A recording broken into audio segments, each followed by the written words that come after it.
मैं एक गहरा कुआं हूं इस जमीन पर, बेशुमार लड़के लड़कियों के लिए कि उनकी प्यास बुझाता रहूं। उसकी बेपनाह रहमत उसी तरह जर्रे जर्रे पर बरसती है जैसे कुआं सबकी प्यास बुझाता है।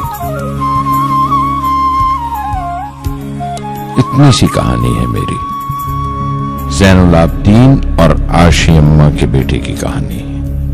उस लड़के की कहानी जो अखबारें बेचकर अपने भाई की मदद करता था। उस शागिर्द की कहानी जिसकी परवरिश शिव सुब्रमण्य अय्यर और अय्यादुराई सोलोमन ने की।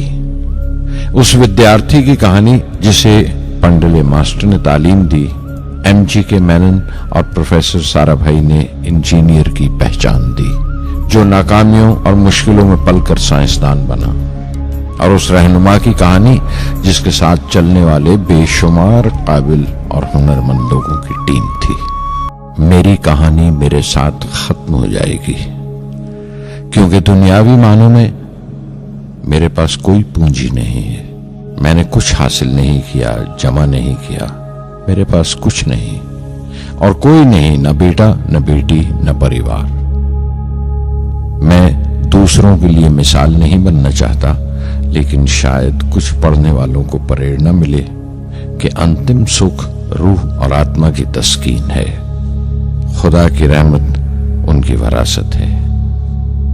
मेरे परदादा अबुल, मेरे दादा फकीर और मेरे वालिद ज़ैनुल आबदीन का खानदानी सिलसिला अब्दुल कलाम पर खत्म हो जाएगा, लेकिन खुदा की रहमत कभी खत्म नहीं होगी, क्योंकि वो अमर है, लाफानी है। मैं शहर रामेश्वरम के एक मिडिल क्लास तमिल खानदान में पैदा हुआ।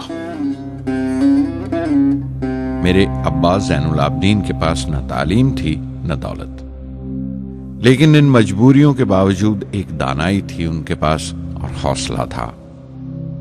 और मेरी मां जैसी मददगार थी आशी अम्मा। उनकी कई औलादों में एक मैं भी था, बुलंद कामत माँ बाप का एक छोटे से कद वाला मामूली शक्ल सूरत का लड़का। अपने पुश्तैनी मकान में रहते थे हम, जो कभी 19वीं सदी में बना था। काफी वसी और पक्का मकान था रामेश्वरम की मस्जिद स्ट्रीट में।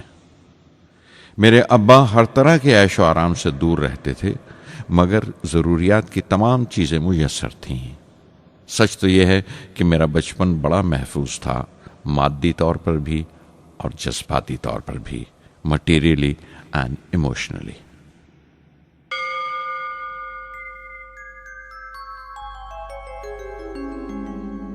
रामेश्वरम का मशहूर शिव मंदिर हमारे घर से सिर्फ 10 मिनट की दूरी पर था।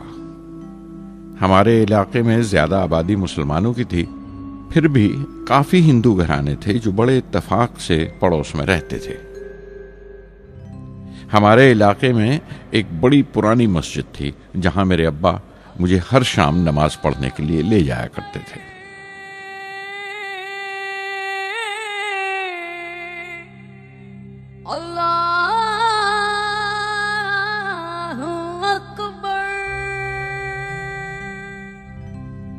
रामेश्वरम मंदिर के बड़े पुरोहित पक्षी लक्ष्मण शास्त्री मेरे अब्बा के पक्के दोस्त थे। मेरी बचपन की यादों में आंकी हुई एक याद ये भी थी कि अपने अपने रवायती लिबास में बैठे हुए वो दोनों कैसे रूहानी मसलों पर देर देर तक बातें करते रहते थे। मेरे अब्बा मुश्किल से मुश्किल रूहानी मामलों को भी तमिल की आम जबान में बयान कर लिया करते थे। एक बार मुझसे कहा था, जब आफत आए तो आफत की वजह समझने की कोशिश करो, मुश्किलें हमेशा खुद को परखने का मौका देती हैं।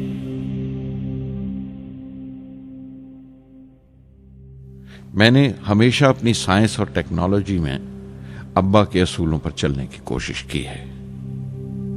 मैं इस बात पर यकीन रखता हूं कि हमसे ऊपर भी एक आला ताकत है, एक महान शक्ति है, जो हमें मुसीबत, मायूसी और नाकामियों से निकालकर सच्चाई के मुकाम तक पहुंचाती है। मैं करीब 6 बरस का था जब अब्बा ने एक लकड़ी की कश्ती बनाने का फैसला किया, जिसमें वो यात्रियों को रामेश्वरम से धनुषकोडी का दौरा करा सकें। ले जाएं और वापस ले आएं। वो समंदर के साहिल पर लकड़ियां बिछाकर कश्ती का काम किया करते थे। एक और हमारे रिश्तेदार के साथ, अहमद जलालुद्दीन। बाद में उनका निकाह मेरी आपा जोहरा के साथ हुआ। अहमद जलालुद्दीन हालांकि मुझसे 15 साल बड़े थे, फिर भी हमारी दोस्ती आपस में जम गई थी। हम दोनों हर शाम लंबी सैर को निकल जाया करते थे। मस्जिद गली से निकलकर हमारा पहला पड़ाव शिव मंदिर हुआ करता था, जिसके गिर्द हम उतनी ही श्रद्धा से परिक्रमा करते थे जिस श्रद्धा से बाहर से आए हुए यात्री। जलालुद्दीन ज्यादा पढ़ लिख नहीं सके उनके घर के हालात की वजह से, लेकिन मैं जिस जमाने की बात कर रहा हूं, उन दिनों हमारे इलाके में सिर्फ वही एक शख्स था जो अंग्रेजी लिखना जानता था। जलालुद्दीन हमेशा तालीम याफ्ता पढ़े लिखे लोगों के बारे में बातें करते थे। साइंस की इजाद, मेडिसिन और उस वक्त के लिटरेचर का जिक्र किया करते थे। एक और शख्स जिसने बचपन में मुझे बहुत मुतासिर किया, वो मेरा कजन था, मेरा चचेरा भाई शमसुद्दीन। उसके पास रामेश्वरम में अखबारों का ठेका था और सब काम अकेले ही किया करता था। हर सुबह अखबार रामेश्वरम रेलवे स्टेशन पर ट्रेन से पहुंचता था। सन 1939 में दूसरी आलमगीर जंग शुरू हुई, द सेकेंड वर्ल्ड वॉर। उस वक्त मैं 8 साल का था।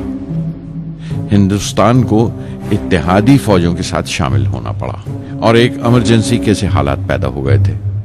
सबसे पहली दुर्घटना यह हुई कि रामेश्वरम स्टेशन पर आने वाली ट्रेन का रुकना कैंसिल कर दिया गया और अखबारों का गट्ठा अब रामेश्वरम और धनुषकोडी के बीच से गुजरने वाली सड़क पर चलती ट्रेन से फेंक दिया जाता। शमसुद्दीन को मजबूरन एक मददगार रखना पड़ा जो अखबारों के गट्ठे सड़क से जमा कर सके। वो मौका मुझे मिला और शमसुद्दीन मेरी पहली आमदनी की वजह बना। हर बच्चा जो पैदा होता है वो कुछ समाजी और आर्थिक हालात से जरूर असरअंदाज होता है और कुछ अपने जज्बाती माहौल से भी। उसी तरह उसकी तरबियत होती है। मुझे दयानतदारी और सेल्फ डिसिप्लिन अपने अब्बा से विरासत में मिला था और मां से अच्छाई पर यकीन करना और रहमदिली। लेकिन जलालुद्दीन और शमसुद्दीन की सोहबत से जो असर मुझ पर पड़ा, उससे सिर्फ मेरा बचपन ही महज अलग नहीं हुआ, बल्कि आइंदा जिंदगी पर भी उसका बहुत बड़ा असर पड़ा। फिर जंग खत्म हो गई और हिंदुस्तान की आजादी बिल्कुल यकीनी हो गई। मैंने अब्बा से रामेश्वरम छोड़ने की इजाजत चाही। मैं डिस्ट्रिक्ट हेडक्वार्टर्स रामनाथपुरम जाकर पढ़ना चाहता था। शमसुद्दीन और जलालुद्दीन मेरे साथ रामनाथपुरम तक गए, मुझे श्वार्ट्स हाई स्कूल में दाखिल कराने के लिए। जाने क्यों वो नया माहौल मुझे रास नहीं आया। रामनाथपुरम बड़ा मसरूफ शहर था और करीब 50,000 की आबादी थी, लेकिन रामेश्वरम का सुकून और इत्मीनान कहीं नहीं था। घर बहुत याद आता था और घर लौटने का कोई मौका मैं छोड़ता नहीं था।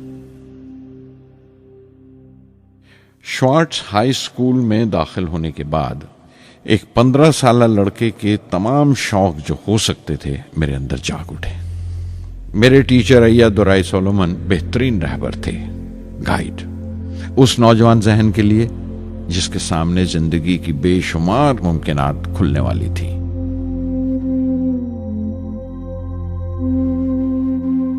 रामनाथपुरम के उस अरसा क़याम में उनसे मेरा रिश्ता उस्ताद शागिर्द या गुरु शिष्य से भी आगे निकल गया। अय्या दुराई कहा करते थे, जिंदगी कामयाब होने और नतीजे हासिल करने के लिए 3 ताकतों पर काबू पाना बहुत जरूरी है: ख्वाहिश, यकीन और उम्मीद। अय्या दुराई सोलोमन जो बाद में रेवरेंड हो गए, कहा करते थे, इससे पहले कि मैं चाहूं कुछ हो जाए, ये जरूरी है कि मेरे अंदर उसकी पूरी शिद्दत से ख्वाहिश हो और यकीन हो कि वो होगा। मैं अपनी जिंदगी से अगर मिसाल दूं तो मुझे बचपन से ही आसमान के इसरार और परिंदों की परवाज हमेशा हैरान करती थी, फैसिनेट करती थी। समंदर में कूंजों और बगलों को ऊंची उड़ाने लगाते देखता था तो उड़ने को जी करता था। मैं एक सादा लोग गांव ही का लड़का तो था, लेकिन मुझे यकीन था कि एक दिन मैं जरूर उन कूंजों की तरह बुलंद उड़ाने लगाऊंगा, बुलंदी पर परवाज करूंगा। और हकीकत यह है कि रामेश्वरम से उड़ने वाला मैं पहला लड़का था।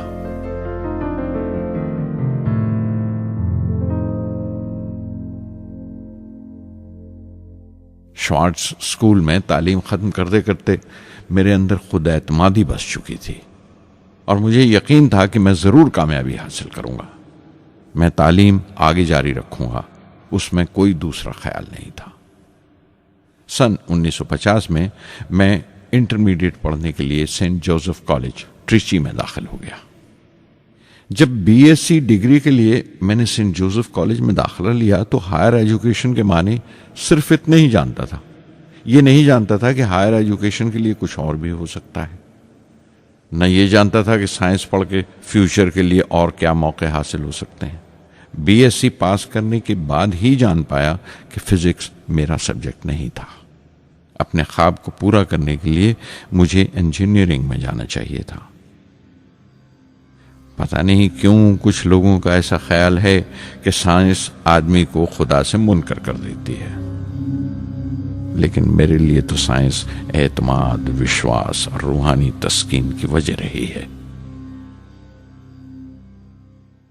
किसी तरह मैं MIT यानी मद्रास इंस्टीट्यूट ऑफ टेक्नोलॉजी के उम्मीदवारों की लिस्ट में तो आ गया, लेकिन उसका दाखला बहुत महंगा था। कम से कम 1000 रुपए की जरूरत थी और मेरे अब्बा के पास इतने रुपए नहीं थे। उस वक्त मेरी अक्का, मेरी आपा जोहरा ने अपने सोने के कड़े और चेन बेचकर मेरी फीस का इंतजाम किया। मुझ पर उसकी उम्मीद और यकीन देखकर मैं पसीज गया।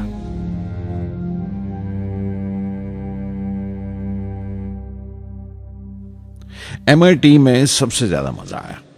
वहां 2 हवाई जहाज रखे देखकर जो उड़ान से बरी कर दिए गए थे, मुझे उनकी तरफ एक अजीब सा खिंचाव महसूस होता था। और जब सब लड़के हॉस्टल लौट जाते थे, मैं कई कई घंटे उनके पास बैठा रहता था। फर्स्ट ईयर मुकम्मल करने के बाद जब मुझे अपने ज्यादा खुसूसी मजमून चुनना थे, यानी अपनी स्पेशल ब्रांच का चुनाव करना था, तो मैंने फॉरेन एरोनॉटिकल इंजीनियरिंग का चुनाव कर लिया। MIT की तालीम के दौरान मुझे 3 टीचर्स ने बहुत मुतासिर किया। Professor Sponder, professor KAV Pandalai, professor Narasimha Rao. Professor Sponder technical aerodynamics सिखाते थे। एरोनॉटिकल इंजीनियरिंग में दाखिले से पहले मैंने उनसे सलाह ली थी। उन्होंने समझाया था कि मुझे मुस्तकबिल का फैसला करने से पहले मुस्तकबिल की मुमकिनात के बारे में नहीं सोचना चाहिए, बल्कि सोचना चाहिए एक अच्छी बुनियाद के लिए और अपने रुझान और इश्तियाक के बारे में कि उसमें कितनी शिद्दत है, मेरे एप्टीट्यूड्स और एस्पिरेशन में कितनी इंटेंसिटी है। मैं खुद भी होने वाले इंजीनियरिंग स्टूडेंट्स से कहना चाहता हूं कि जब वो अपना स्पेशलाइजेशन का चुनाव करें तो ये देखें कि उनमें कितना शौक है, कितना उत्साह है और लगन है उस शोबे में जाने के लिए। प्रोफेसर KAV पंडले ने मुझे एरो स्ट्रक्चर डिजाइन सिखाया और उसका तज्जिया भी, विश्लेषण, एनालिसिस भी। वो बड़े खुशदिल और दोस्त टीचर थे और हर साल कोई ना कोई नया तरीका, नया नजरिया लेकर आते थे कोर्स में। प्रोफेसर नरसिंह राव मैथमेटिशियन थे। वो एरोडायनेमिक्स की थ्योरी सिखाया करते थे। उनकी क्लास में दाखिल होकर मुझे मैथमेटिकल फिजिक्स बाकी तमाम सब्जेक्ट्स से ज्यादा अच्छा लगने लगा। MIT से मैं बेंगलोर के हिंदुस्तान एरोनॉटिक्स लिमिटेड HAL में बतौर ट्रेनी दाखिल हो गया। HAL से जब मैं एरोनॉटिकल इंजीनियरिंग ग्रेजुएट बनकर निकला तो जिंदगी ने 2 मौके मेरे सामने खड़े कर दिए और दोनों मेरी परवाज के देरीना ख्वाब पूरे कर सकते थे। एक मौका था एयरफोर्स का, दूसरा मिनिस्ट्री ऑफ डिफेंस में directorate of technical development and production का। मैंने दोनों में अर्जी भेज दी और बैक वक्त दोनों से इंटरव्यू का बुलावा आ गया। एयरफोर्स के लिए मुझे देहरादून बुलाया गया था और डिफेंस के लिए दिल्ली। मेरे दोनों मुकाम 2000 किलोमीटर के फासले पर थे। ये पहला मौका था मेरा अपने वसी और विराट वतन को देखने का। खिड़की पर बैठा मैं इस देश की सरजमीन को पांव तले से बहता हुआ देख रहा था। हैरान था कि उत्तर की तरफ सफर करते हुए एक ही मुल्क का लैंडस्केप कैसे बदलता चला जाता है। मैं एक हफ्ता दिल्ली में ठहरा, डिफेंस मिनिस्ट्री का इंटरव्यू दिया। इंटरव्यू अच्छा हुआ था। वहां से मैं देहरादून गया एयरफोर्स सिलेक्शन बोर्ड के इंटरव्यू के लिए। 25 उम्मीदवारों में मैं 9वें नंबर पर आया। मेरा दिल बैठ गया, बहुत मायूस हुआ और कई दिन तक अफसोस रहा कि एयरफोर्स में जाने का मौका मेरे हाथ से निकल गया। मैं ऋषिकेश चला गया, दिल पर यह बोझ लेकर कि आने वाले दिन बड़े सख्त होंगे।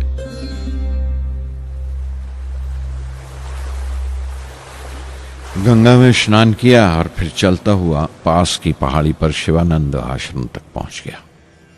स्वामी शिवानंद से भेंट हुई। देखने में बिल्कुल गौतम बुद्ध लगते थे, सफेद दूधिया धोती और पांव में लकड़ी की खड़ाऊ। उनकी बच्चों सी मासूम मुस्कान और सादा दिली देखकर बहुत प्रभावित हुआ मैंने बताया उन्हें कैसे मैं इंडियन एयरफोर्स में भर्ती होने से रह गया और मेरी कितनी शदीद ख्वाहिश थी आसमानों में उड़ने की, परवास करने की। वो मुस्कुरा दिए और बोले, ख्वाहिश अगर दिलो जान से निकली हो, वो पवित्र हो और उसमें शिद्दत हो, तो उसमें कमाल की एक इलेक्ट्रोमैग्नेटिक एनर्जी होती है, एक बरकी मकनातीसी ताकत होती है। दिमाग जब सोता है तो वो एनर्जी रात की खामोशी में बाहर निकल जाती है और सुबह कायनात ब्रह्मांड से सितारों की गति रफ्तार को अपने साथ समेटकर दिमाग में लौट आती है। इसीलिए जो सोचा है उसकी सृष्टि अवश्य है, वो तख्लीक होगा। तुम विश्वास करो इस अजली बंधन पर, इस वचन पर कि सूरज फिर लौटेगा, बाहर फिर से आएगी। मैं दिल्ली लौट आया, डिफेंस से अपना इंटरव्यू का नतीजा दरियाफ्त किया। जवाब में मुझे अपॉइंटमेंट लेटर थमा दिया गया और अगले दिन से सीनियर साइंटिफिक असिस्टेंट मुकर्रर कर दिया गया, 250 रुपए की माहाना तनख्वाह पर। 3 साल गुजर गए। उन्हीं दिनों बेंगलोर में एरोनॉटिकल डेवलपमेंट एस्टेब्लिशमेंट ADE का एक नया महकमा खुला और मुझे वहां पोस्ट कर दिया गया। बेंगलोर कानपुर से बिल्कुल मुख्तलिफ शहर था। मैं अपने डायरेक्टोरेट की पोस्टिंग का पहला साल वहां गुजार चुका था। दरअसल हमारे देश में ये एक अजीब तरीका है, एक अजीब सा ढंग है अपने लोगों को हद दर्जा तक निचोड़ लेने का, जो हमारे लोगों को इंतहा पसंद बना देता है। शायद इसलिए कि सदियों इस देश ने गैर मुल्की तहजीबों के जख्म भी खाए हैं और उन्हें अपने दामन में जगह भी दी है। अलग अलग हुक्मरानों से वफा करते करते हम अपनी हैसियत, अपनी यकताई खो बैठे हैं। बल्कि हमने एक और ही किस्म की खूबी पैदा कर ली है कि एक ही वक्त में रहम दिल भी हैं और बेरहम भी, हसास भी हैं और बेहिस भी। जितने गहरे हैं उतने ही सतही। ऊपर से देखो तो हम बड़े खुश रंग और खूबरू नजर आते हैं, लेकिन कोई गौर से देखे तो अपने हुक्मरानों की एक बेढब नकल से ज्यादा कुछ नहीं है। मैंने कानपुर में कल्ले में दबाए हुए पान वाले नवाब वाजिद अली शाह के नकलची बहुत देखे और बेंगलोर में फिरंगियों के अंदाज में कुत्ते की जंजीर थामे टहलते हुए साहिबों की कमी नहीं थी। बेंगलोर में रहकर मैं रामेश्वरम की सुकून और गहरे शांत वातावरण के लिए तरसता था।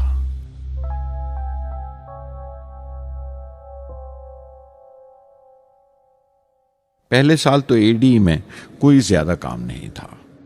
एक प्रोजेक्ट टीम बनाई थी कि 3 सालों में एक स्वदेशी हॉवरक्राफ्ट तैयार करें, और वो वक्त से पहले तैयार हो गया। नंदी उसका नाम रखा गया, शिव की सवारी के आधार पर। उसका डिजाइन हमारी उम्मीद से ज्यादा अच्छा था, लेकिन मैं सख्त मायूस हुआ जब आपसी कंट्रोवर्सीज की बिना पर सारा प्रोजेक्ट बालाए ताक रख दिया गया, बंद कर दिया गया। Professor MG Menon, Tata institute of fundamental research के डायरेक्टर, एक रोज अचानक ही हमारी जांच पड़ताल को आ पहुंचे। नंदी का जिक्र निकला। मुझसे पूछताछ करते हुए उन्होंने ख्वाहिश जाहिर की एक 10 मिनट की उड़ान के लिए। उसके 1 हफ्ता बाद की बात है, मुझे इनकोस्पार से बुलावा आ गया, the Indian committee for space research. मैं मुंबई चला गया रॉकेट इंजीनियर की पोस्ट के लिए इंटरव्यू देने। मेरा इंटरव्यू लेने वाले डॉक्टर विक्रम साराभाई और प्रोफेसर MG मेनन के अलावा मिस्टर सराफ थे, जो उस वक्त एटॉमिक एनर्जी कमीशन के डिप्यूटी सेक्रेटरी के ओहदे पर थे। डॉक्टर साराभाई की गर्मजोशी ने पहली ही मुलाकात में मेरा दिल मोह लिया। अगले ही दिन मुझे खबर मिल गई कि मैं चुन लिया गया। मुझे इनकोस्पार में रॉकेट इंजीनियर की हैसियत से शामिल कर लिया गया था। सन 1962 के देरीना हिस्से में कहीं इनकोस्पार ने थुम्बा में इक्वेटोरियल रॉकेट लॉन्चिंग स्टेशन बनाने का फैसला किया। थुम्बा केरला में त्रिवेंद्रम से परे एक दूर दराज के ऊंगते से गांव का नाम है। हिंदुस्तान में यह मॉडर्न रॉकेट बेस्ड रिसर्च की एक दबी सी इब्तदा थी, हल्की सी शुरुआत। उसके फौरन बाद ही मुझे 6 माह के लिए अमेरिका भेज दिया गया, नासा में रॉकेट लॉन्चिंग की ट्रेनिंग के लिए। जाने से पहले मैं थोड़ा सा वक्त निकालकर रामेश्वरम गया। मेरे अब्बा मेरी इस कामयाबी के लिए बहुत खुश हुए और मुझे उसी मस्जिद में ले जाकर शुक्राने की नमाज अदा की। NASA Langley research centre Virginia में मैंने अपने काम की शुरुआत की। बाद में Goddard space flight centre Maryland चला गया। मैं अपना इंप्रेशंस अमेरिकन्स के बारे में बेंजामिन फ्रैंकलिन के इस जुमले से बयान कर सकता हूं, जिन बातों से तकलीफ होती है उनसे तालीम भी मिलती है। हिंदुस्तानी तंजीमों में, यहां की ऑर्गेनाइजेशंस में एक बड़ी मुश्किल है। जो ऊपर हैं वो बड़े मगरूर हैं, अपने से छोटों की, जूनियर्स और सबऑर्डिनेट्स की राय लेना अपनी हतक समझते हैं। कोई शख्स भी अपनी खूबी दिखा नहीं सकता अगर आप उसे मलामत ही करते रहें। उसूल और पाबंदी, पाबंदी और सख्ती, सख्ती और जुल्म के बीच की लाइन बड़ी महीन है, बारीक है, उसकी पहचान बहुत जरूरी है। मैं जैसे ही नासा से लौटा, फौरन बाद हिंदुस्तान का पहला रॉकेट लॉन्च वाक़या हुआ, 21 नवंबर सन 1963। वो साउंडिंग रॉकेट था, नाम नाइकी अपेची। नाइकी अपेची की कामयाबी के बाद प्रोफेसर साराभाई ने अपनी आरजू, अपने ख्वाब का इजहार किया, एक Indian satellite launch vehicle ISLV का सपना। हिंदुस्तानी रॉकेट का ख्वाब 20वीं सदी में एक तरह से 18वीं सदी का ख्वाब भी कहला सकता है, जो टीपू सुल्तान ने देखा था। टीपू सुल्तान की फौज में 27 ब्रिगेड थे जो खुशून कहलाते थे, और हर एक ब्रिगेड में एक दस्ता था रॉकेटमैन का जो साथ रहा करता था और जुर्क्स कहलाता था। जब टीपू सुल्तान मारा गया तो अंग्रेजों ने 700 रॉकेट्स और 900 रॉकेट के सब सिस्टम्स बरामद किए 1799 में तिरुकन्नाहल्ली की जंग के बाद। वो रॉकेट्स विलियम कॉन्गरीव ने इंग्लैंड भिजवा दिए जांच पड़ताल के लिए, उसकी तकनीक समझने के लिए, जिसे आज की साइंसी जबान में हम रिवर्स इंजीनियरिंग कहते हैं। टीपू सुल्तान की मौत के साथ उस ख्वाब की भी मौत हो गई, कम से कम 150 साल के लिए। पंडित जवाहरलाल नेहरू की बदौलत वो रॉकेटरी का ख्वाब एक बार फिर हिंदुस्तान में जिंदा हुआ। प्रोफेसर साराभाई ने उस ख्वाब को हकीकत बनाने की जिम्मेदारी अपने सर ले ली। बहुत से तंग नजर लोगों को एतराज था इस बात पर कि इस मुल्क में जहां लोगों को 2 वक्त की रोटी नसीब नहीं होती, वहां इन स्पेस उड़ानों को, इन खलाई तहरीकों को क्यों तरजीह दी जा रही है। लेकिन प्रधानमंत्री पंडित नेहरू और प्रोफेसर साराभाई के नजरिए में किसी किस्म का मुबालगा नहीं था।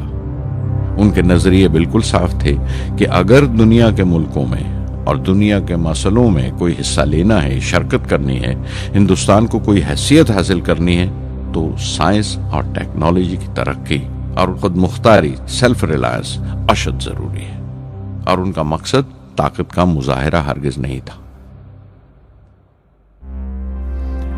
सहज पके सो मीठा होए।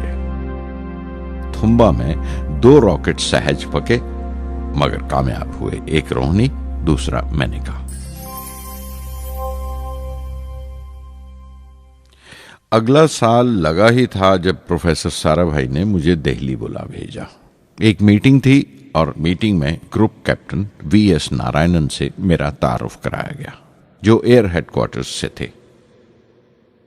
प्रोफेसर साराभाई ने रेटो तैयार करने का इरादा जाहिर किया, rocket assisted take off system, एक मिलिट्री एयरक्राफ्ट जो रॉकेट की मदद से उड़ाया जा सके बड़ी छोटी सी जगह में। शाम तक यह खबर भी आम हो गई कि हिंदुस्तान एक खुद साख्ता मिलिट्री एयरक्राफ्ट तैयार कर रहा है और मैं उस प्रोजेक्ट का मुख्तार हूं, जिम्मेदार हूं।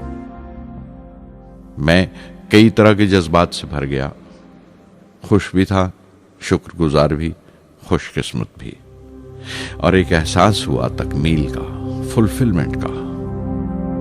19वीं सदी के एक शायर की ये सतरें बहुत याद आई। हर दिन के लिए तैयार रहो, हर दिन को एक तरह ही मिलो, जब ओखली हो बर्दाश्त करो, जब दस्ता हो तो वार करो। रेटो पे काम करते हुए 2 अहम वाकयात हुए। पहला तो यह था कि अपने देश में पहली बार स्पेस रिसर्च का 10 साला प्रोग्राम तैयार हुआ, जिसके ऑथर थे प्रोफेसर साराभाई। मेरे लिए वो एक ऐसा रूमानी मैनिफेस्टो था जैसे स्पेस से इश्क करने वाले किसी शायर की रूमानी नज्म हो, जैसे कोई अपने देश के आसमान से इश्क करने लगा हो। और दूसरा वाकया मिनिस्ट्री ऑफ डिफेंस में मिसाइल पैनल का तैयार होना। नारायणन और मैं, हम दोनों उस पैनल के मेंबर थे। उस वक्त तक भविष्य की आने वाली SLV सैटेलाइट लॉन्च व्हीकल का नाक नक्शा भी तैयार हो चुका था। प्रोफेसर साराभाई अपने देरीना ख्वाब को ताबीर देने के लिए कुछ और साथियों का चुनाव कर चुके थे।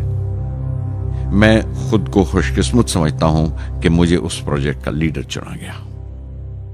उस पर प्रोफेसर साराभाई ने मुझे एक और जिम्मेदारी भी सौंपी कि लॉन्च की 4थी स्टेज मैं ही डिजाइन करूं। यह मामूल था, मेरा आदत थी कि हर मिसाइल पैनल की मीटिंग के बाद मैं जाकर प्रोफेसर साराभाई को पूरी तफसील, पूरी रिपोर्ट देता था। दिल्ली में ऐसी ही एक मीटिंग के बाद 23 दिसंबर 1971 को मैं त्रिवेंद्रम लौट रहा था और उस दिन प्रोफेसर साराभाई थुम्बा में SLV का मुआयना करने गए हुए थे। दिल्ली एयरपोर्ट के लाउंज से मैंने उन्हें फोन किया, पैनल मीटिंग की तफसील बताई। प्रोफेसर साराभाई ने मुझे कहा कि मैं त्रिवेंद्रम एयरपोर्ट पर उनका इंतजार करूं। मैं जब त्रिवेंद्रम पहुंचा तो फिजा में एक मातम बिछा हुआ था। मुझे खबर दी गई कि प्रोफेसर साराभाई नहीं रहे। चंद घंटे पहले दिल का दौरा पड़ने से उनका इंतकाल हो गया। मैं थर्रा के रह गया। चंद घंटे पहले ही तो मैंने उनसे बात की थी। मेरे लिए वो बहुत बड़ा सदमा था। प्रोफेसर साराभाई मेरी नजर में इंडियन साइंस के राष्ट्रपिता हैं, जैसे राष्ट्र के पिता महात्मा गांधी हैं। उन्होंने अपनी टीम से रहनुमा पैदा किए और खुद अपने अमल से उनके लिए मिसाल साबित हुए।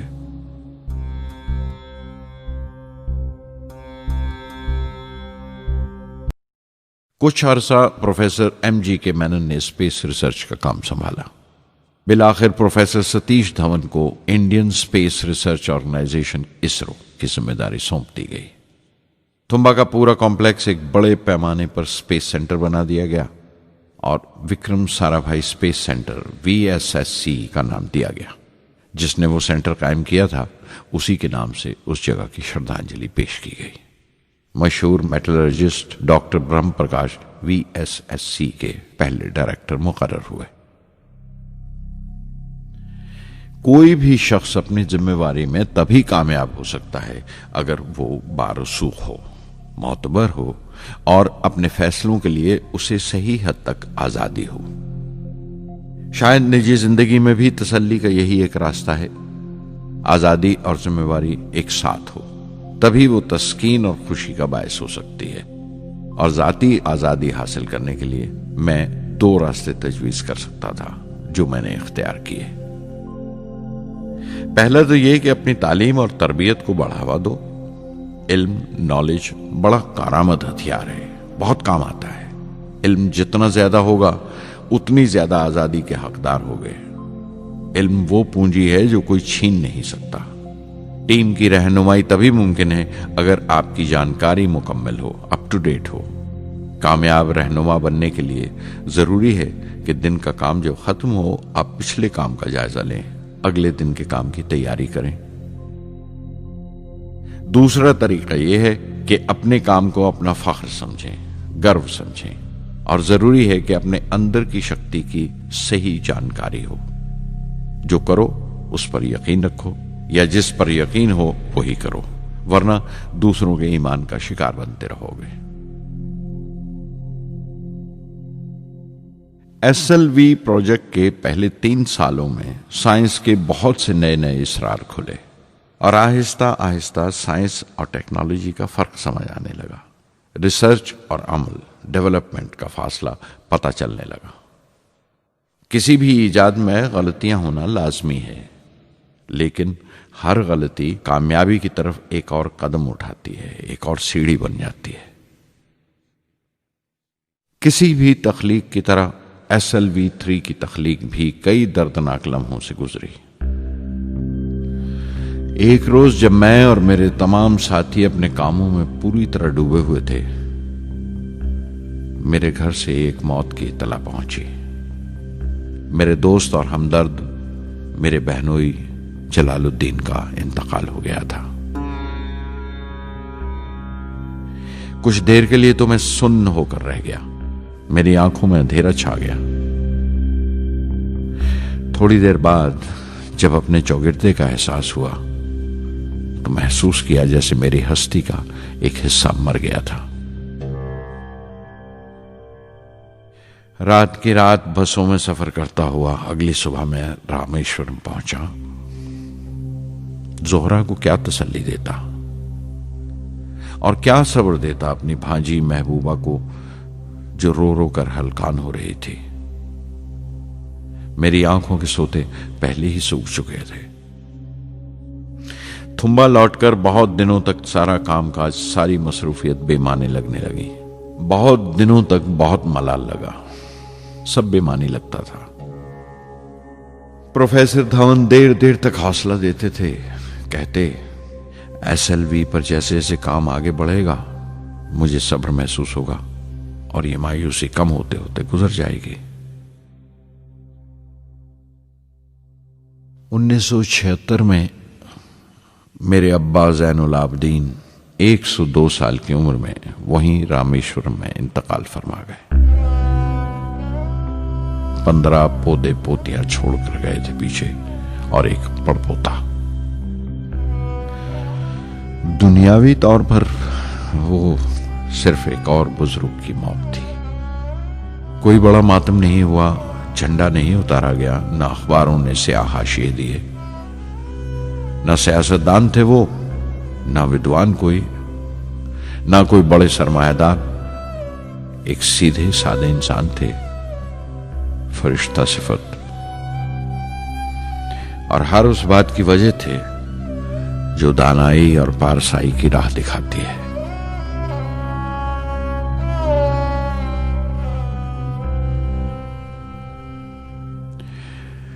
मैं बहुत देर तक अपनी मां के पास बैठा रहा, चुपचाप। और जब उठा थुम्बा लौटने के लिए तो उसने रुंधे गले से दुआएं दी मुझे।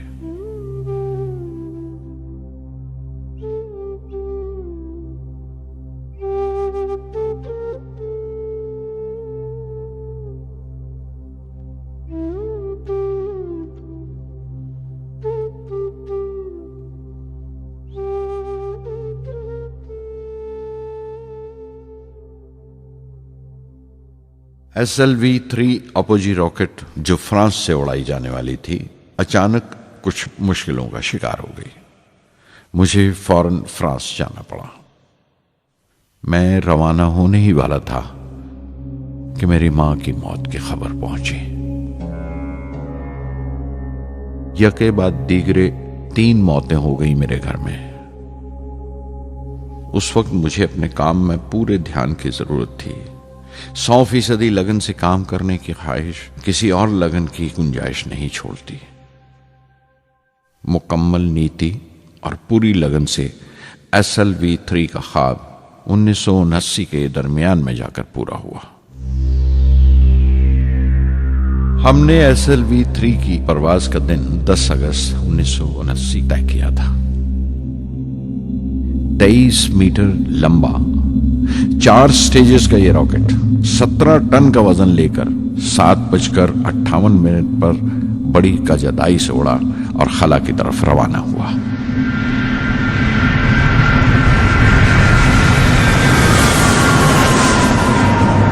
पहली स्टेज हर तरह से पुख्ता निकली और बड़े आराम से रॉकेट दूसरी स्टेज में दाखिल हो गया। हम सब दम खुद रह गए, सांस रोके बैठे थे। हमारे बरसों का ख्वाब आसमान की तरफ सफर कर रहा था। अचानक हमारे ख्वाब में दरार आई, हमारा सुकून टूटा, हमारी खामोशी टूटी। दूसरी स्टेज काबू से बाहर होने लगी थी। 317 सेकंड के बाद परवाज टूट गई। मेरी मेहनत और उम्मीद चौथी स्टेज को साथ लेकर तमाम मलबा श्री हरिकोटा से 560 किलोमीटर दूर समंदर में जाके गिरा।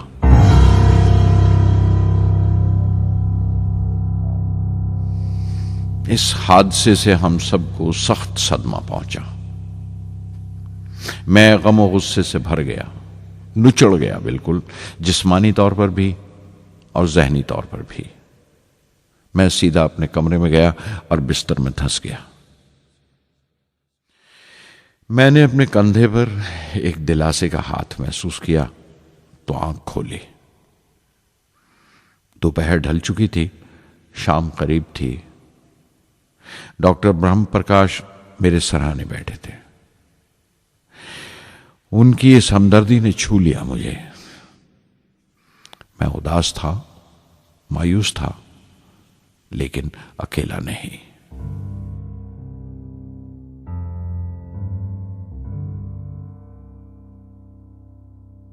हर शख्स तकनीकी जमा तफरीक और बहस मुबासे के बाद मुतमईन हो चुका था, संतुष्ट हो चुका था, लेकिन मुझे इत्मीनान ना आया और मुसलसल बेचैन रहा। मैं बेसाख्ता खड़ा हो गया और एतराफ़ किया प्रोफेसर धवन के सामने, सर, मेरे साथियों को नाकामयाबी की वजह दरियाफ्त हो जाने से इत्मीनान हो गया, लेकिन मैं उसे काफ़ी नहीं समझता। इस मिशन के डायरेक्टर की हैसियत से इस गलती को भी मैं अपनी जिम्मेवारी समझता हूं। SLV-3 की नाकामयाबी की जिम्मेवारी मेरी है।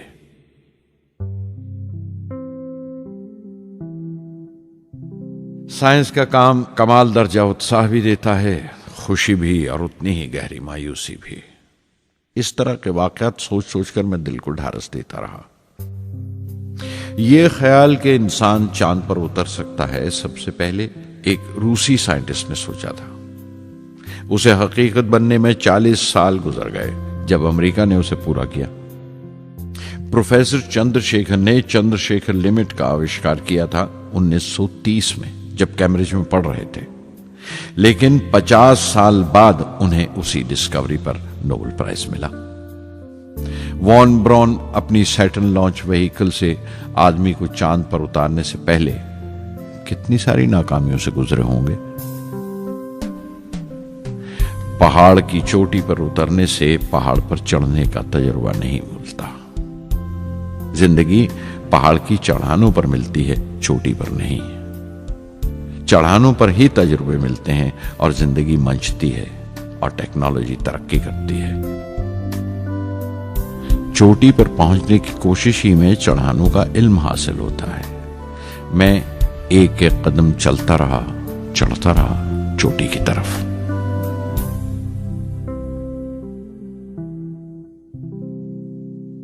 SLV-3 की उड़ान से 30 घंटा पहले 17 जुलाई 1980 के दिन अखबारों की सुर्खियां तरह तरह की राय और अंदाजों से भरी हुई थीं। ज्यादातर रिपोर्टर्स ने पहली SLV की उड़ान याद दिलाई थी कि किस तरह वो रॉकेट फेल हो गया था और उसका मलबा समंदर में जाकर गिरा था। कुछ लोगों ने तो देश की दूसरी खामियों का जिक्र करते हुए भी उसे SLV-3 से जोड़ दिया था। मैं जानता था कि अगले दिन का नतीजा हमारे फ्यूचर के स्पेस प्रोग्राम का फैसला करने वाला है। मुख्तसर ये कि सारी कौम की नजरें हम पर गड़ी हुई थीं। 18 जुलाई 1980 सुबह 8:03 पर हिंदुस्तान का पहला सैटेलाइट लॉन्च व्हीकल उड़ा।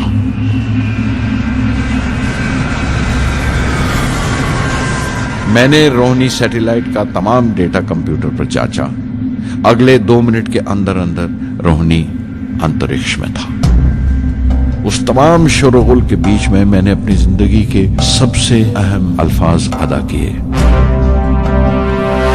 मैं मिशन डायरेक्टर बोल रहा हूं, एक जरूरी खबर सुनने को तैयार रहो। चौथी स्टेज कामयाबी के साथ रोहिणी सैटेलाइट को लेकर अंतरिक्ष में दाखिल कर रही है।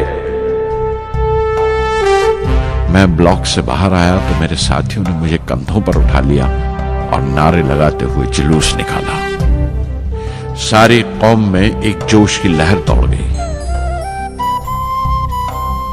हिंदुस्तान उन चंद कौमों में शामिल हो गया था जिनके पास सैटेलाइट लॉन्च की काबिलियत थी।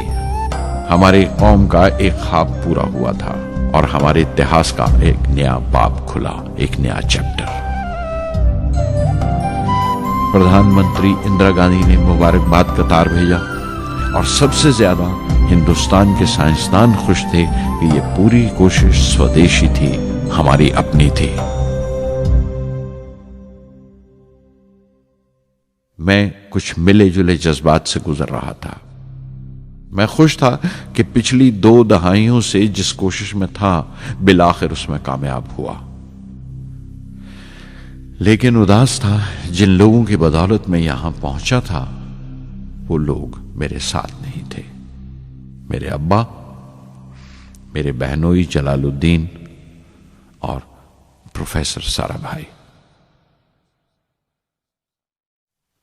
SLV-3 की कामयाबी के महीने भर के अंदर ही प्रोफेसर धवन का फोन आया एक दिन और दिल्ली बुलाया प्रधानमंत्री से मिलने के लिए। मेरी एक छोटी सी उलझन थी कपड़ों को लेकर। हमेशा से बड़े आमियाना से कपड़े पहनता हूं और पांव में चप्पल या स्लीपर कह लो। प्रधानमंत्री को मिलने जैसा वो लिबास नहीं था, मेरे लिए नहीं, उनके एहतराम के लिए। सुना तो प्रोफेसर धवन बोले, कपड़ों की फिक्र मत करो, तुमने जो शानदार कामयाबी पहन रखी है वो काफी है। रिपब्लिक डे 1981 मेरे लिए एक बड़ी खुशखबरी लेकर आया कि मुझे पद्म भूषण से नवाजा गया है। मैंने अपने कमरे को बिस्मिल्लाह खां की शहनाई से भर लिया। शहनाई की गूंज मुझे कहीं और ही ले गई। मैं रामेश्वरम पहुंच गया, मां के गले लगा। अब्बा ने मेरे बालों को उंगलियों से सहलाया और मेरा दोस्त, मेरा रफीक जलालुद्दीन मस्जिद गली में जमा हुए लोगों में मेरे इनाम का ऐलान कर रहा था। मेरी बहन जोहरा ने मीठा बनाया घर में। पक्षी लक्ष्मण शास्त्री ने मेरे माथे पर तिलक लगाया। फादर सोलोमन ने मेरे हाथ में सलीब देकर दुआ पढ़ी और प्रोफेसर सारा भाई को देखा। उनके चेहरे पर मुस्कुराहट थी, फख्र था। जो पौधा वो लगाकर गए थे अब पूरा पेड़ बन चुका था, जिसके फल हिंदुस्तान की आवाम तक पहुंच रहे थे। 1 जून 1982 मैंने defence research and development laboratory DRDL की जिम्मेवारी संभाल ली। उस वक्त के defence minister Shri R Venkataraman ने जब मशवरा दिया कि बजाय दर्जा बदर्जा मिसाइल तैयार करने के हमें मुकम्मल अपनी मिसाइल तैयार करने का प्रोग्राम बनाना चाहिए, तो हमें अपने कानों पर यकीन नहीं आया और देखते देखते ही वो प्रोजेक्ट एक मुकम्मल मिसाइल का प्रोग्राम बन गया, जिसके नतीजे आइंदा बहुत दूर तक पहुंचे। हर एक प्रोजेक्ट का नाम हिंदुस्तान की खुद मुख्तारी, सेल्फ रिलायंस का सबूत था।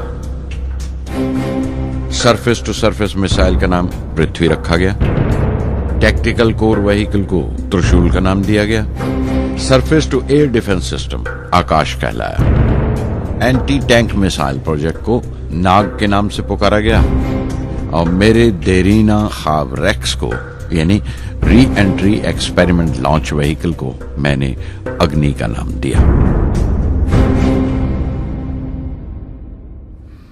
मिसाइल टेक्नोलॉजी का हुनर दुनिया की कुछ चुनी हुई कौमों के पास ही था। वो बड़े ताज्जुब से हमारी तरफ देख रहे थे कि हम क्या करने जा रहे हैं और कैसे करेंगे। हम एक मीटिंग में बैठे हुए अपने मकसद को पूरा करने के लिए 1984 की निशानदेही कर रहे थे जब डॉक्टर ब्रह्म प्रकाश की मौत की खबर आई। मेरे लिए वो एक और सदमा था।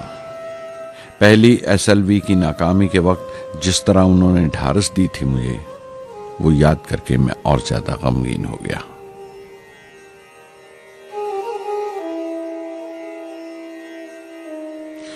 प्रोफेसर साराभाई अगर VSSC के निर्माता थे, बनाने वाले थे, तो डॉक्टर ब्रह्म प्रकाश उसके आमिल थे, एग्जीक्यूटर थे।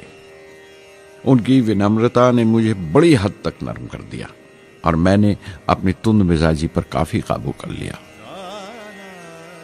उनकी हलीमी सिर्फ अपनी खूबियों तक ही महदूद नहीं थी, बल्कि अपने से छोटों को इज्जत देना भी उनकी आदत में शामिल था। उनके बर्ताव और सुलूक में ये बात नजर आ जाती थी कि कोई शख्स भी खामियों से खाली नहीं है, यहां तक कि अफसर भी, लीडर भी, रहनुमा भी। वो बहुत बड़े दानिश्वर थे। एक कमजोर से शरीर के अंदर उनमें बच्चों की सी मासूमियत थी। मुझे वो हमेशा साइंसदानों में संत नजर आते थे।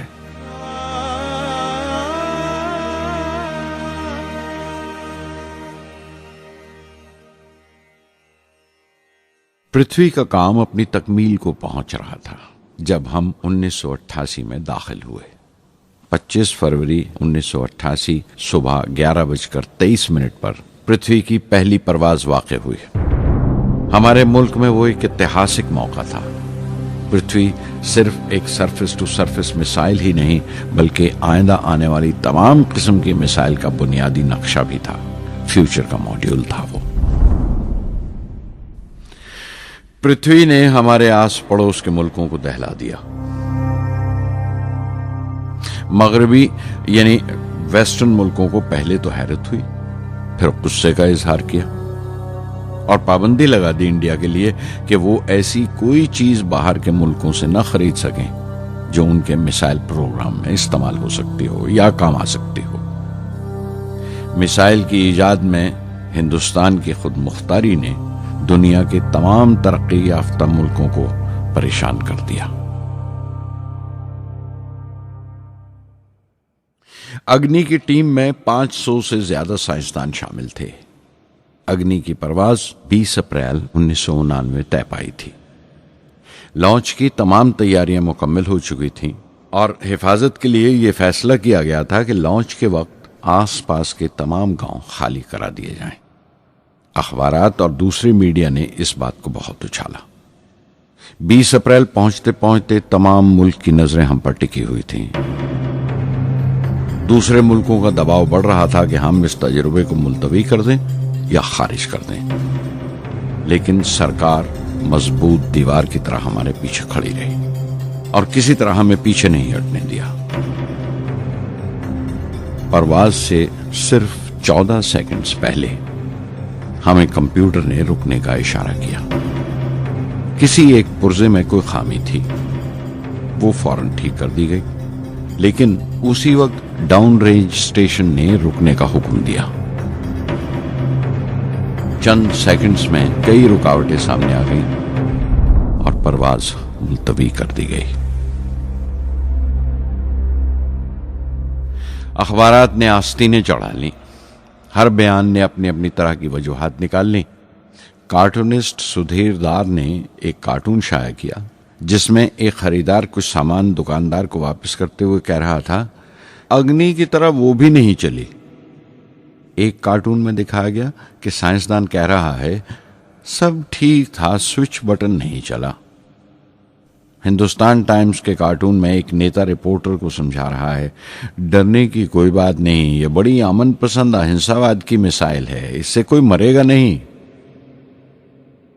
करीब 10 रोज दिन रात काम चला मिसाइल की दुरुस्ती पर और आखिरकार साइंसदानों ने एक नई तारीख तय की अग्नि की परवाज के लिए।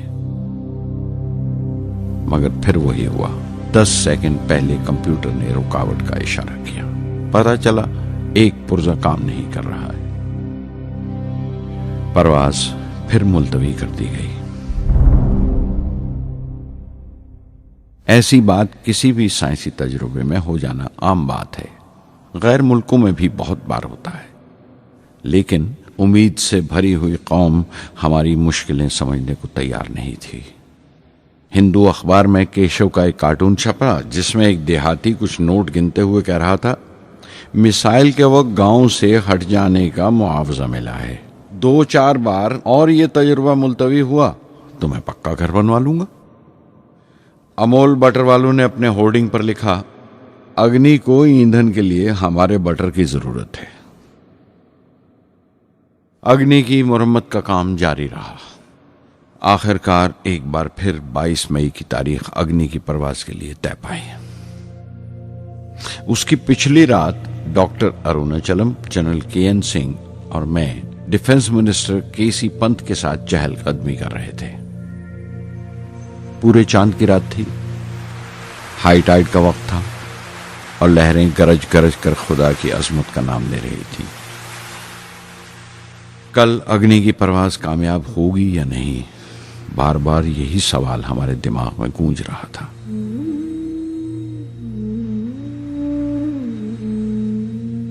डिफेंस मिनिस्टर ने एक लंबी खामोशी को तोड़ते हुए पूछा, कलाम, कल अग्नि की कामयाबी मनाने के लिए क्या चाहते हो तुम? मैं क्या चाहता था? क्या था जो नहीं था मेरे पास? अपनी खुशी के इजहार के लिए मुझे क्या करना चाहिए? और अचानक मुझे जवाब मिल गया, हम 1 लाख पेड़ों की कोंपलें लगाएंगे। मैंने कहा और उनके चेहरे पर रौनक आ गई। तुम अपनी अग्नि के लिए धरती मां का आशीर्वाद चाहते हो, बोले। कल यही होगा, उन्होंने पेशंगोई की।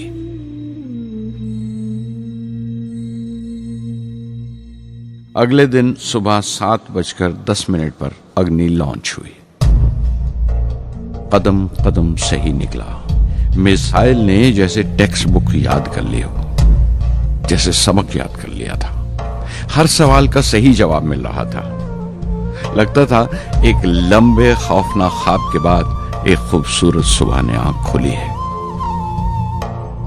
5 साल की मुशक्कत के बाद हम इस लॉन्च पैड पर पहुंचे थे। इसके पीछे 5 लंबे सालों की नाकामयाबी, कोशिशें और इम्तिहान खड़े थे।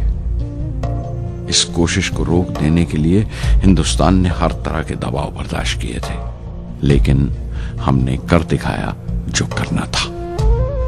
मेरी जिंदगी का सबसे कीमती लम्हा था वो मुट्ठी भर सेकंड्स, 600 सेकंड की वो परवाज जिसने हमारी बरसों की थकान दूर कर दी, बरसों की मेहनत को कामयाबी का तिलक लगाया। उस रात मैंने अपनी डायरी में लिखा, अग्नि को इस नजर से मत देखो। ये सिर्फ ऊपर उठने का साधन नहीं है, न शक्ति की नुमाइश है। अग्नि एक लौ है जो हर हिंदुस्तानी के दिल में जल रही है। इसे मिसाइल मत समझो, ये कौम के माथे पर चमकता हुआ आग का सुनहरी तिलक है। 1990 के रिपब्लिक डे पर देश ने मिसाइल प्रोग्राम की कामयाबी का जश्न मनाया। मुझे पद्म विभूषण से नवाजा गया और डॉक्टर अरुणाचलम को भी। 10 साल पहले पद्म भूषण की यादें एक बार फिर हरी हो गईं। रहन सहन मेरा अब भी वैसा ही था जैसा तब था। 10 बाय 12 का एक कमरा किताबों से भरा हुआ और कुछ जरूरत का फर्नीचर जो किराए पर लिया था। फर्क इतना ही था कि तब यह कमरा त्रिवेंद्रम में था, अब हैदराबाद में।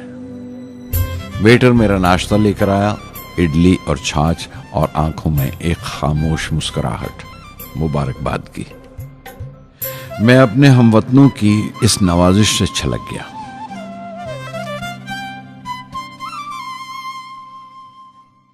मैं जानता हूं कि बहुत से साइंसदान और इंजीनियर मौका मिलते ही वतन छोड़ जाते हैं, दूसरे मुल्कों में चले जाते हैं ज्यादा रुपया कमाने के लिए, ज्यादा आमदनी के लिए। लेकिन ये आदर, मोहब्बत और इज्जत क्या कमा सकते हैं जो उन्हें अपने वतन से मिलती है। 15 अक्टूबर 1991 में 60 साल का हो गया। मुझे अपने रिटायरमेंट का इंतजार था। चाहता था कि गरीब बच्चों के लिए एक स्कूल खोलूं। ये वो दिन थे जब मैंने सोचा कि अपनी जिंदगी के तजुर्बे, मुशाहिदे और वो तमाम बातें कलमबंद करूं जो दूसरों के काम आ सकें। एक तरह से अपनी स्वाने उम्री लिखूं, अपनी जीवनी। मेरे ख्याल में मेरे वतन के नौजवानों को एक साफ नजरिए और दिशा की जरूरत है। तभी ये इरादा किया कि मैं उन तमाम लोगों का जिक्र करूं जिनकी बदौलत मैं ये बन सका जो मैं हूं। मकसद ये नहीं था कि मैं कुछ बड़े बड़े लोगों के नाम लूं, बल्कि ये कि कोई शख्स कितना भी छोटा क्यों ना हो, उसे हौसला नहीं छोड़ना चाहिए। मसले, मुश्किलें जिंदगी का हिस्सा हैं और तकलीफें कामयाबी की सच्चाइयां हैं। जैसा कहा है किसी ने, खुदा ने यह वादा नहीं किया कि आसमान हमेशा नीला ही रहेगा, जिंदगी भर फूलों से भरी राहें मिलेंगी। खुदा ने यह वादा नहीं किया कि सूरज है तो बादल नहीं होंगे, खुशी है तो गम नहीं, सुकून है तो दर्द नहीं होगा। मुझे ऐसा कोई गुरूर नहीं कि मेरी जिंदगी सबके लिए एक मिसाल बनेगी, मगर यह हो सकता है कि कोई मायूस बच्चा किसी गुमनाम सी जगह पर जो समाज के किसी माजूर हिस्से से ताल्लुक रखता हो, ये पढ़े और उसे चैन मिले, ये पढ़े और उसकी उम्मीद रोशन हो जाए। हो सकता है ये कुछ बच्चों को नाउमीदी से बाहर ले आए और जिसे वो मजबूरी समझते हैं वो मजबूरी ना लगे। उन्हें यकीन रहे कि वो जहां भी हैं खुदा उनके साथ है। काश हर हिंदुस्तानी के दिल में जलती हुई लौ को पर लग जाए और उस लौ की परवाज से सारा आसमान रोशन हो जाए।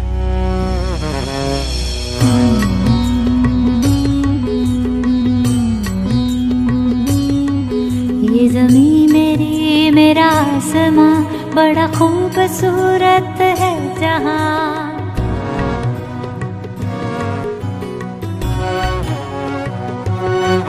ये ज़मीं मेरी, मेरा आसमां, बड़ा खूबसूरत है जहां। मेरी जिंदगी परवाज़ है, वो फिजा मेरी, मैं उड़ूं जहां। मेरी जिंदगी परवाज़ है, वो फिजा मेरी, मैं उड़ूं जहां। ये ज़मीं मेरी, मेरा आसमां, बड़ा खूबसूरत है जहां। कभी धूप लेप के आसमां हमने सुनहरी कर लिया। कभी धूप लिप के आसमां हमने सुनहरी कर लिया।